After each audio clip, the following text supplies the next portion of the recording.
Allez, dites-moi, qui a déjà eu cette petite voix en rentrant de vacances? Allez, fine la déconne, on se remet au sport, on mange plus protéiné et on mange beaucoup plus de légumes.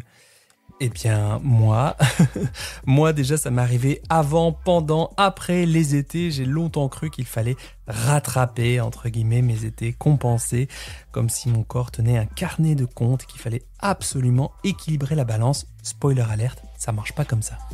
Bonjour ou bonsoir, bienvenue dans cet épisode de rentrée de Dans la Poire. Je suis ravi de vous retrouver pour cette rentrée ce mois de septembre, même si j'avais programmé les 8 posts et les 8 bonus de cet été pour apaiser votre rapport à l'alimentation et aussi commencer, amorcer un travail par rapport à la relation que vous entretenez avec votre corps.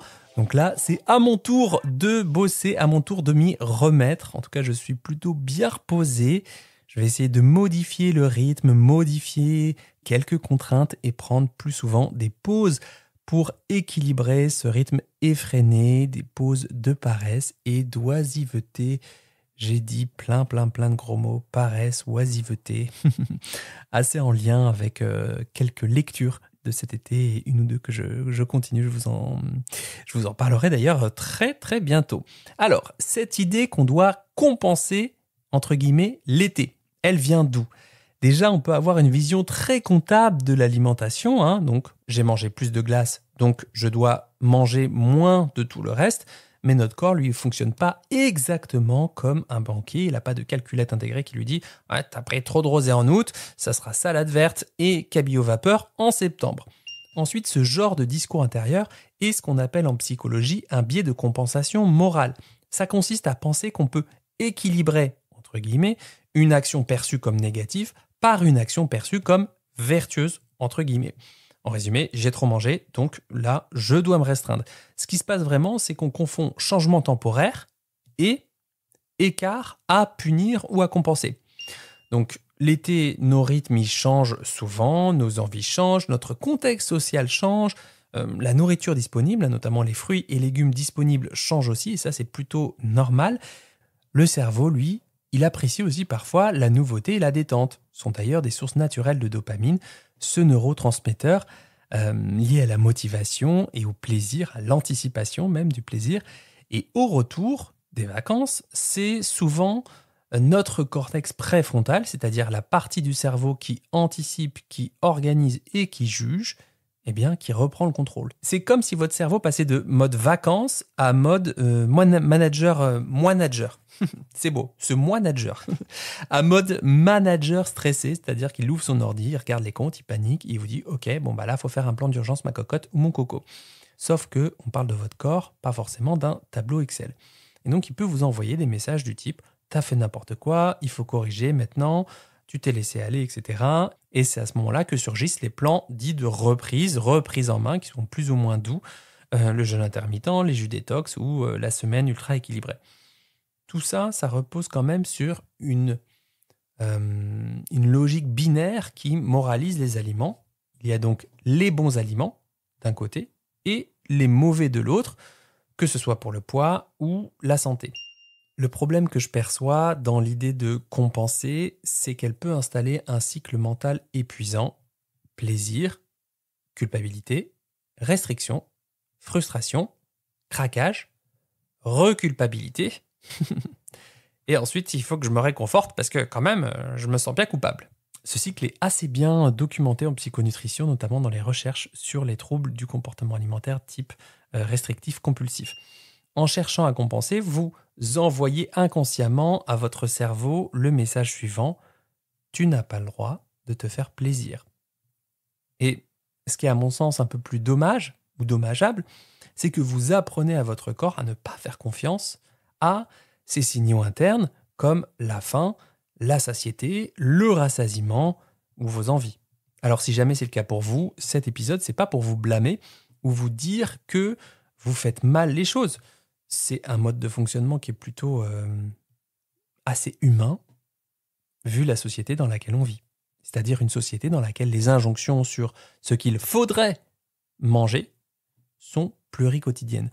Ce que je vous propose pour une rentrée en douceur, la douceur et la lenteur, sont deux termes récusés par le néolibéralisme, c'est-à-dire un système qui valorise la performance, la productivité et l'optimisation permanente, souvent au détriment des besoins fondamentaux du corps et de l'esprit, comme le repos, la connexion à soi, le fait de fermer les yeux, le fait de prendre un plaisir simple et gratuit, de manger sans se juger.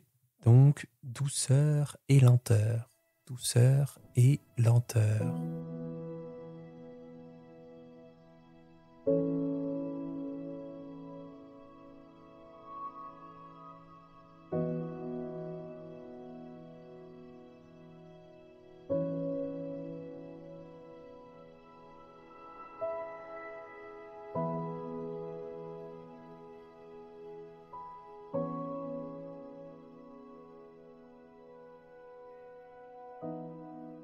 Ce que je vous propose donc, c'est d'observer déjà où vous en êtes.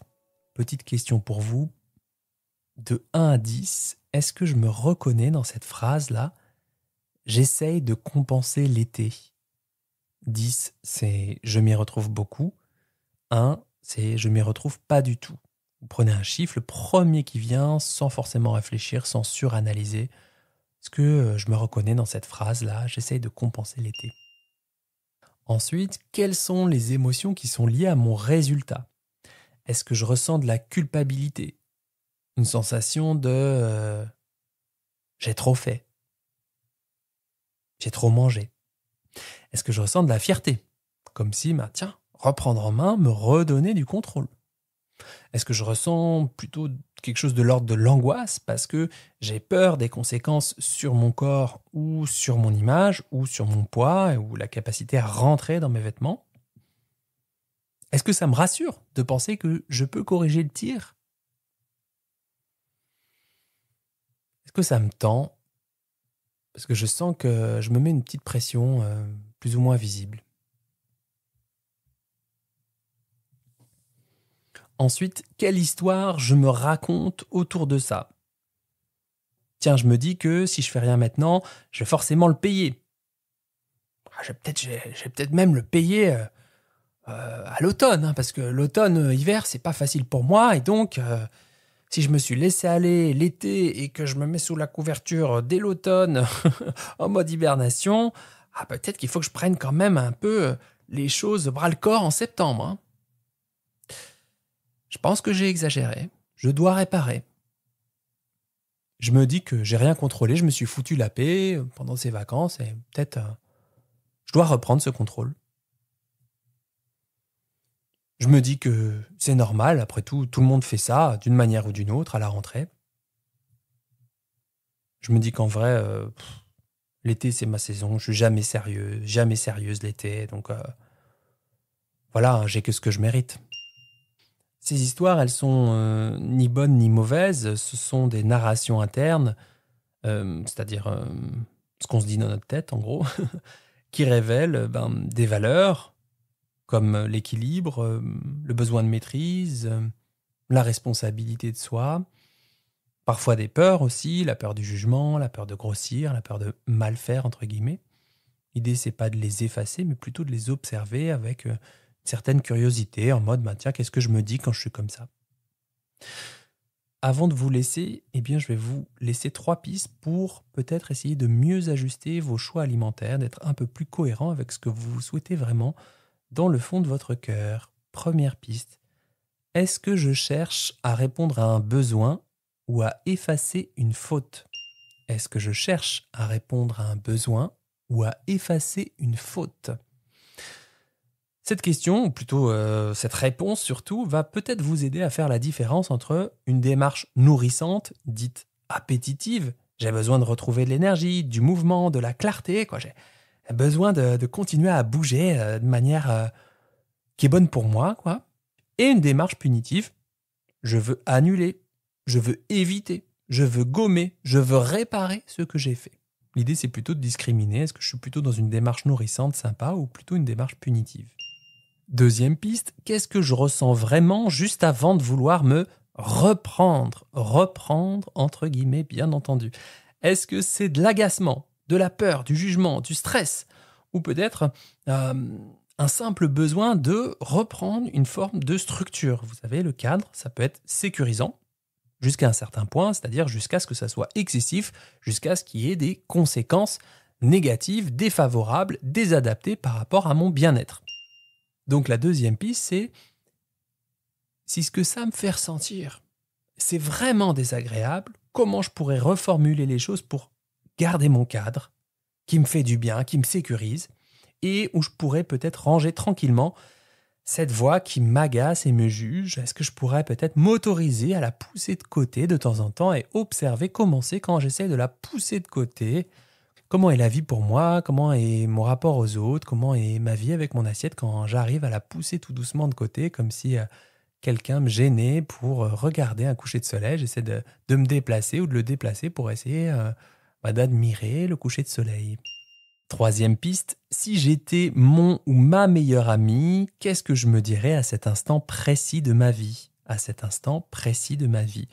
Ça, c'est une technique assez connue, issue de l'autocompassion. Christine Neff, Brené Brown, Isabelle Leboeuf en France et Erika Fournel aussi pour tout ce qui est autocompassion. Si vous nous écoutez, hello. Technique issue des thérapies comportementales et cognitives. C'est ce qu'on appelle, dans le jargon, une prise de perspective. Elle permet de sortir du mental critique. T'as abusé, t'es nul, t'as aucune volonté, tu vas voir, tu t'y remets, et puis dans 2 semaines, il n'y a plus personne.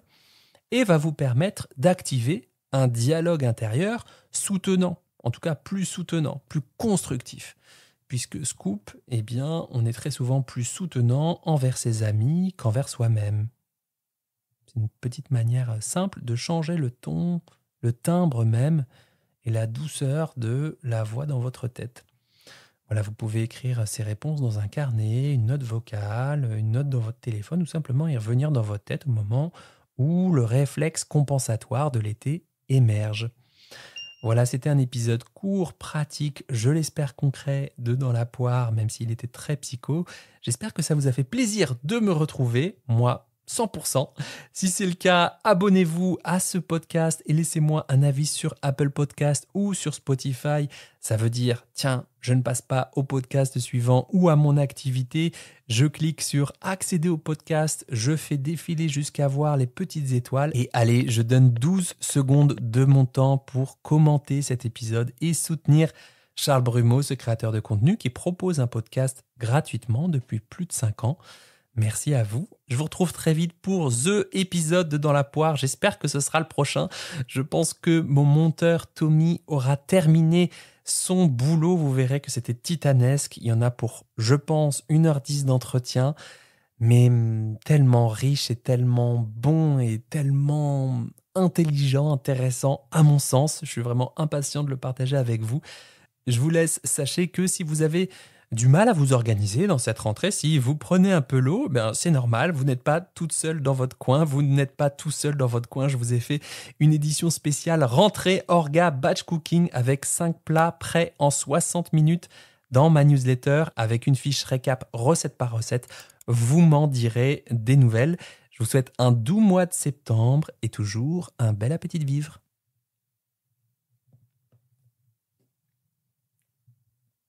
Ah oui, et je joue au théâtre aussi à partir du 12 septembre, puis le 26 septembre, puis le 3 octobre, puis le 10, puis le 17, dernière date.